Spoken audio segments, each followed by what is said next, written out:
Hello నమస్తే press news, నేను మీ భాస్కర్. ఇప్పుడు చూసుకున్నట్లయితే ములుగు జిల్లా మహమ్మద్ గౌస్పల్లి గ్రామంలో మనం ఇక్కడ ఉన్నాము. సో మనతో మాట్లాడడానికి ఒక కళాకారుడు మనకు అందుబాటులో ఉన్నారు. సో ఆ కళాకారుడు గురించి ఏంటి ఎలా అని ఒకసారి ఆయన మాట్లాడి తెలుసుకుందాం. హాయ్ అండి, నా పేరు పసుల ప్రవీణ్ కుమార్. నాది మహమ్మద్ గౌస్పల్లి, ములుగు మండలం, ములుగు జిల్లా గ్రామంలో నేను జన్మించడం జరిగింది. నాకు చిన్నప్పటి నుండి పాటలంటే ఇంట్రెస్ట్తోని మా యొక్క గ్రామంలో పుట్టి పెరిగిన పెద్ద కళాకారులైన గోలకొండ బుచ్చన్న, గోలకొండ నరేష్ వాళ్ళ ఇన్స్పైర్తోని నేను అనేక ప్రోగ్రాలు చేసిన వాళ్ళతోని వండుకుంటూ నాకు పాటల మీద ఇంట్రెస్ట్తోని నాకు అన్న వాళ్ళు ఇచ్చే ప్రోత్సాహంతో నేను అనేక వేదికల మీద పాటలు పాడడం జరిగిందండి. సో రైట్ అండి, ఇప్పుడు మీకు ఇష్టమైనటువంటి వ్యక్తుల్లో మీ ఇన్స్పిరేషన్ అయినటువంటి నృత్య సుందర్ గారు కావచ్చు, దివంగత నేత సాయి చంద్ గారు కావచ్చు. సో ఇందాక సురేంద్ర గారి పాట పాడారు. సో ఒక సాయి చంద్ గారి ఆనుమిత్యమైనటువంటి పాటలలో మీకు ఇష్టమైన పాట ఏంటి? ఒకసారి మా ప్రేక్షకుల కోసం ఒక పాట పాడాలని మేము కోరుకుంటాను. నిజానికి చెప్పాలంటే సాయన్న నాకు ఎంతో ఇన్స్పైర్. అన్న నోటి నుండి వచ్చిన పాటలలో అద్భుతమైన పాట ఏంటిదని అంటే నాన్న పాట. వాస్తవానికి నాకు ఆ పాట అంటే చాలా ఇష్టం. అందుకోసం ప్రేక్షకుల కోసం ఒకసారి నాన్న పాట పాడుకుందామని అనుకుంటున్నా.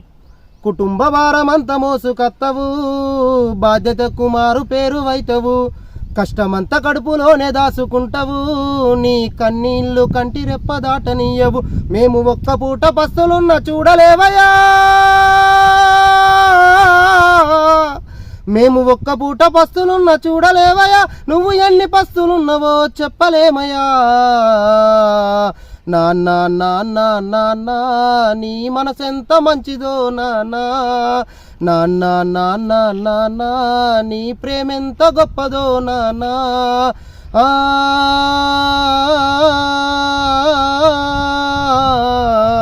ఓ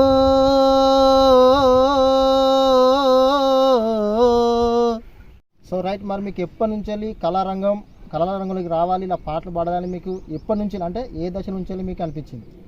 నాకు 2009 నేను 9th క్లాస్లో ఉన్నప్పటి నుండి అన్నవాళ్ళు అనేక తెలంగాణ ఉద్యమంలో వేదికల మీద పాటలు పాడుకుంటూ తమ్మి నువ్వు కూడా రా అని నాకు ప్రోత్సాహం ఇస్తే నేను వాళ్ళ యొక్క ప్రోత్సాహంతో నేను అన్న వాళ్ళతో వేదికలు పంచుకోవడం జరిగింది. నేను నా 9th క్లాస్ నుండి మాత్రం పాటలు పాడడం జరుగుతుందండి. సో రైట్, చాలా చక్కగా పాడారండి. అంటే మీ జీవితంలో మీకు ఇన్స్పిరేషన్ అయినటువంటి కళాకారులు ఎవరు? అంటే మిమ్మల్ని ఇన్స్పిరేషన్ చేసినటువంటి వ్యక్తులు ఎవరు? నేను మొదటగా మన మిట్టపల్లి సురేంద్ర అన్న నంది అవార్డు గ్రహీత మిట్టపల్లి సురేంద్ర అన్న పాటలు వినుకుంటూ నేను ఇన్స్పైర్ అయినాను. అదేవిధంగా ఉద్యమ సమయంలో సాయన్న లాంటి గొప్ప కళాకారుని చూసుకుంటూ నేను కూడా ఎప్పుడైనా సాయన్న లాంటి గొప్ప స్థాయిలో ఉండాలని నేను అనుకున్నాను. అదేవిధంగా మా విలేజ్ నుండి కూడా గోలకొండ బుచ్చన్న, గోలకొండ నరేష్లో వీళ్ళ పాటలు వినుకుంటూ కూడా నేను వీళ్ళతోని అడుగులేయడం జరిగింది. నా ఇన్స్పైర్ మాత్రం 4 వ్యక్తులు ఉన్నారండి. మిట్టపల్లి సురేందర్ అన్న, సాయి చంద్ అన్న, అదేవిధంగా గోలకొండ బుచ్చన్న, గోలకొండ నరేష్. సో రైట్, చాలా చక్కగా పాడారు ప్రవీణ్ గారు, మీరు చాలా చక్కగా పాడారు. సో మా ప్రేక్షకుల కోసం మరొక్క పాట జానపద గేయం నీ నోటి నుంచి వినాలని మేము కోరుకుంటాను. ఓకేనండి, తప్పకుండా. నాకు ఇష్టమైన పాట. ఎర్ర చీర కట్టుకొని వెళ్ళిపోతున్న పిల్ల ఎవరమ్మా నీవెవరమ్మా, ఏ ఊరి నుండి పిల్ల మా ఊరికొచ్చినావు ఎందుకమ్మా జర చెప్పవమ్మా, నీ ఊరు పేరేంటి నీ పేరేమిటమ్మ ఓ బామ నా సత్యభామ, నీ ముత్యాల దండ మీద ఒట్టేసి చెప్పరాదే ముద్దుగుమ్మ వయ్యారి బొమ్మ, ఎర్ర చీర కట్టుకొని వెళ్ళిపోతున్న పిల్ల ఎవరమ్మా నీవెవరమ్మా, ఏ ఊరి నుండి పిల్ల మా ఊరికొచ్చినావు ఎందుకమ్మా జర చెప్పవమ్మా. సో రైట్, చాలా చక్కగా పాడారు ప్రవీణ్ గారు మీరు.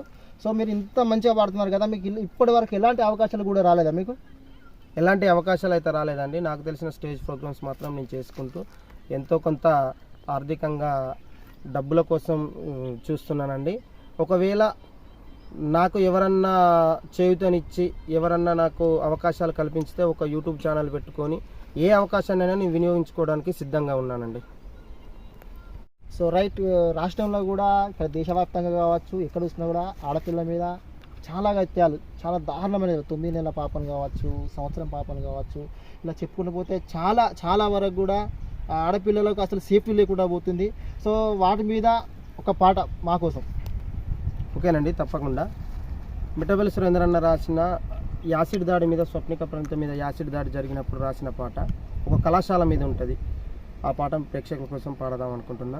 అమ్మా మా కళాశాల కామాందు నిలయమయ్యే నే ఆడపిల్లగా జన్మనెత్తుట మహాశాపమాయే గడప దాటి ఒక అడుగు వేస్తే గుండెల్లో గుబులు పుట్టే గులాబీలతో వెంట పడుతూ ఆకతాయిలొచ్చే నా మనసు నీకు ఇచ్చానని ఒకడు మనసు ఇమ్మని అంటాడొకడు నా తోడబుట్టిన అన్నలాంటి వయసున్న కుర్రవాళ్ళే నన్ను తలో తీరుగా ఆట బొమ్మలా వేలమాడుతారే అమ్మా మా కళాశాల కామాందు నిలయమాయే నే ఆడపిల్లగా జన్మనెత్తుట మహాశాపమాయే మా ఊరికి వచ్చి నన్ను కలిసి నా యొక్క కళను వెలికి తీయడం కోసం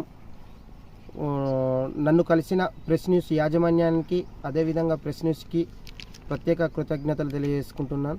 నిజంగా మాలాంటి కళాకారులను వెలికి తీయడంలో ప్రెస్ న్యూస్ పాత్ర ఉండాలని మనస్ఫూర్తిగా కోరుకుంటున్నానండి. సో రైట్, విన్నారు కదండి ఒక పేద కళాకారుని యొక్క ఆవేదన, బాధ.